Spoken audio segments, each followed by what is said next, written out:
Welcome to Two Tall Guys Talking Sales. I'm your host for this session. I'm Sean. And I'm Kevin.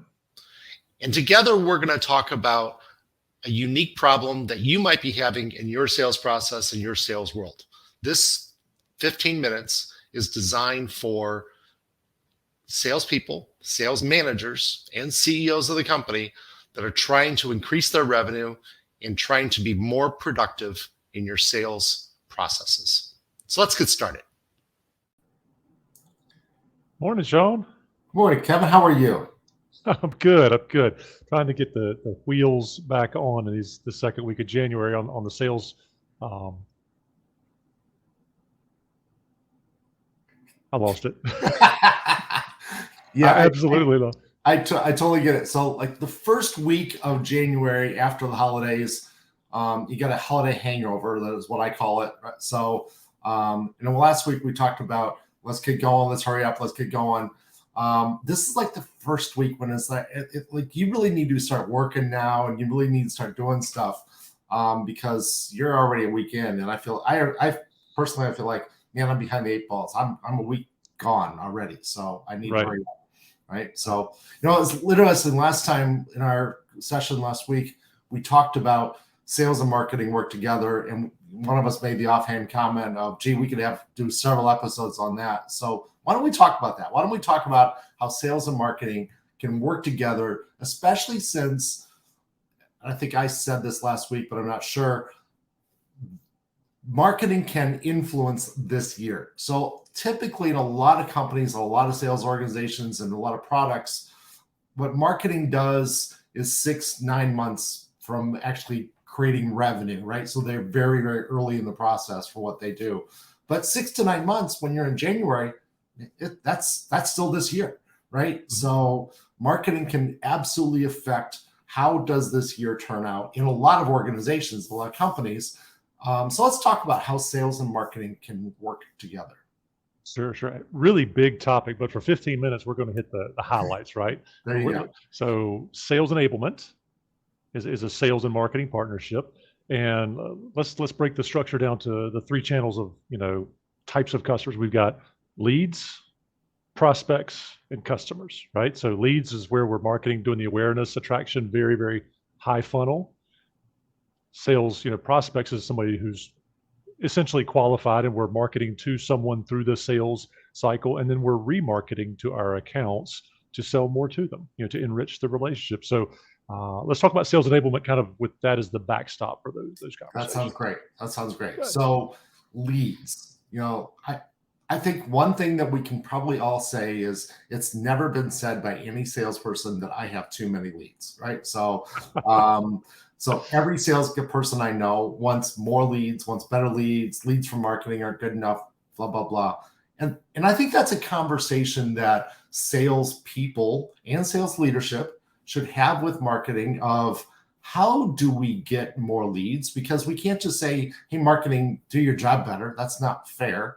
So let's talk about how to make that a more cohesive, cooperative process between salespeople identifying what is a good lead, because we don't want marketing generating bad leads that aren't going to ever buy. We want them generating good leads. So any thoughts on that area? Yes, I typically think about marketing as an efficiency versus an effective discussion.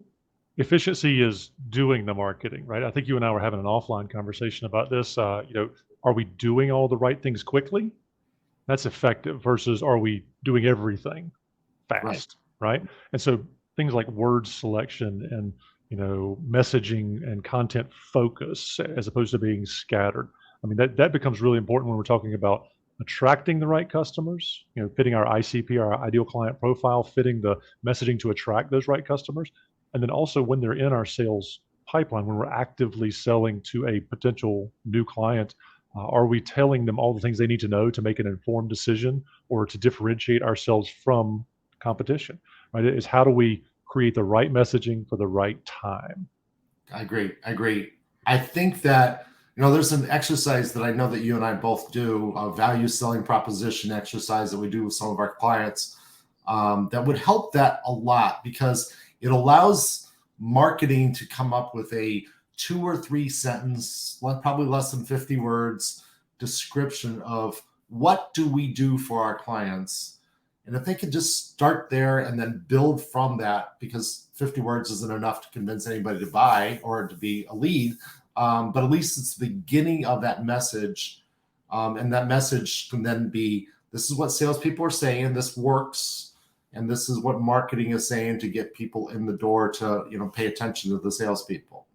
Mm-hmm. So I know that not everybody has a sales leader and a marketing leader and a operations. There's a lot of I don't have that person on my team that could come out of this kind of conversation. So if you don't have that marketing professional on your staff, or if maybe you have someone who is really focused on content versus strategy, maybe you as a sales leader, is a question you could ask strategically to get the conversation started is, why do people pay us? If you're wondering or struggling with how to start the conversation of what is my value proposition, what is my ideal client profile, well, start with, why do people pay you versus your competition? What is your differentiator? Thoughts? Good question to ask, right?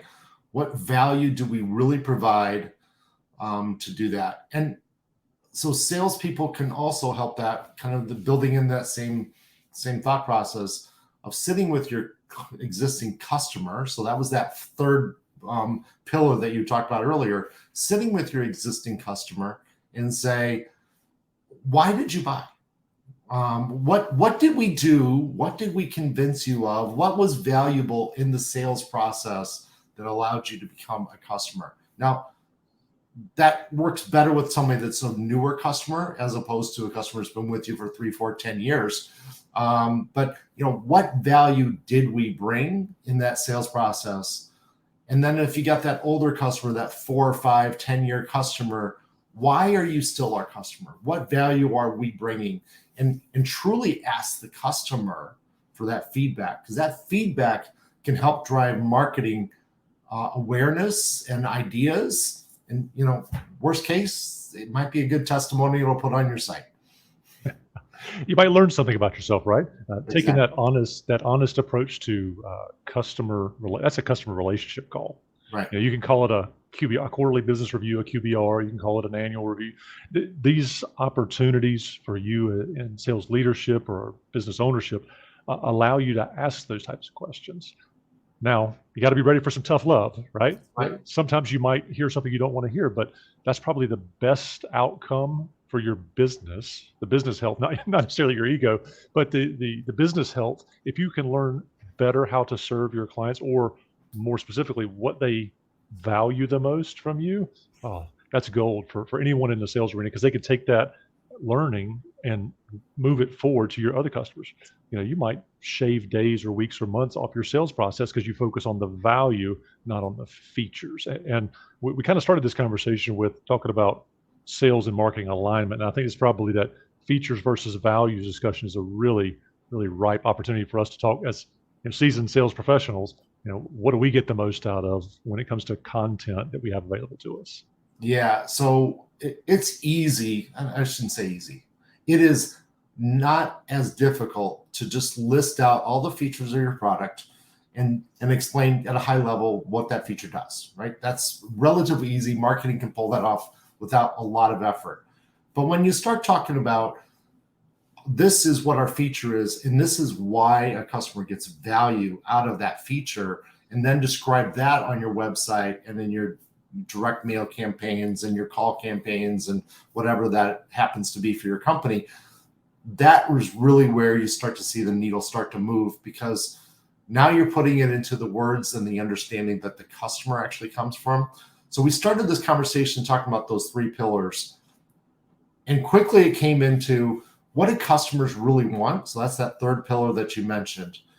That allows us to figure out that we have the right people in our pipeline, that they're qualified, and that allows us to get the right kind of leads to feed that whole process. So we said there was 3 pillars, but they're all kind of woven together. And a lot of people think, I got to start with leads first. But really what you need to do is start with customers and figure out, what do your customers want? Why are you valuable? Why are they paying you? Why are they giving you money? And then work backwards from there in the process. That's not easy to do without some sales leadership or some marketing leadership, though, sometimes. So let's talk about marketing leadership, because a lot of my clients don't always have the marketing leadership in place. That's why they hired me, because they didn't have the sales leadership in place. Well, let's talk about that a little bit. What are your thoughts there? So marketing leadership is key. And what's interesting and what I've learned, right? I've always sold, but from a marketing leadership perspective, I didn't know how many different flavors, like named business models, were underneath that umbrella, right? You've got marketing strategy, brand strategy. You've got marketing execution, thinking, outsourced, somebody to do the production for you.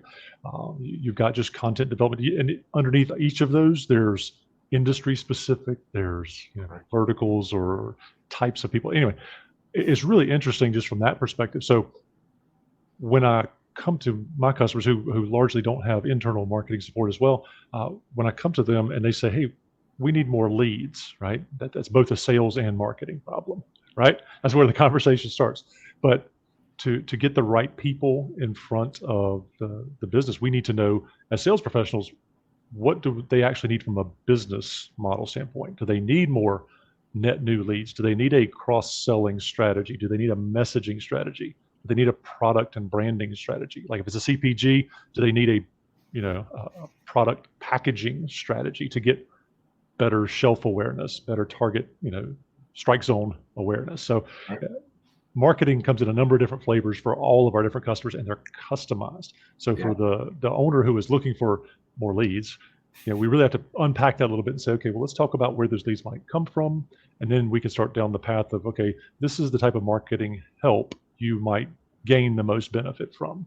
I agree. It's interesting. So I think when you go into a client, and I know when I go into a client, I assume that I, myself, and maybe a few friends on the sales side can solve most of their sales related problems at a client. However, when I talk to them about their marketing challenges, their lead development challenges, I quickly find out, in just my experience now in the industry, that there's probably 8 to 10 to 40 people that they probably need some expertise in order to have a truly great marketing strategy. And most of our clients can't afford 8 people in the marketing department. Right. And this is where the fractional model that I know you and I both adhere to really comes in. There are really smart people. We mentioned one in our last episode last week, Susan Gold, who's one of our good friends in marketing. But there are a lot of really good people that can help with that sales and that marketing leadership category. But then they're going to say, but I don't do this. And I don't remember exactly what Susan does. I don't remember exactly what any of my partners do specifically in that marketing area. But they rarely do everything. They're rarely a one-stop shop. So don't be surprised if you do hire a fractional marketing leader for your company, that they are a strategy person first, and then they'll bring in other people to do little bits and pieces to help with the whole overall marketing message, because it's a big field, lots of things going on, and very few people are expert in all of it. Agreed. And for the business owner who's evaluating that kind of marketing and sales alignment right now, we're talking about website as one piece of that. E-commerce can be separate from the website build. I mean, these things can be mutually exclusive. Content writing, distribution, SEO, all the different things that happen behind the scenes that are not necessarily customer facing are different disciplines within marketing, and hiring someone to lean on one of those, you can get great results from them. But you have to know that when you're evaluating those types of relationships, what you're actually evaluating. Yeah, exactly. And you mentioned a few: Google ads, Facebook ads. Which one do I do? I don't ask me. I'm not an expert in that area. I'm going to introduce you to 2 or 3 people that might be. So sales and marketing need to get along. That's a given. But that might mean that you need to have a team of people on the marketing side to help you with that process. So this has been a great conversation. We could probably talk about this many, many more times. And I have a feeling as the year goes on, we are. But I thank you very much for your time. And I think it's time, since we want to be respectful, we're right at the 15-minute mark. So let's close this one out, and we'll talk to everybody next Tuesday afternoon as well. Thanks for joining us again on Two Tall Guys Talking Sales. We appreciate your time, and in this 15 minutes, we hope you got something valuable out of this. Join us next week where we'll tackle another issue that may be impacting your ability to grow your revenue. Happy selling.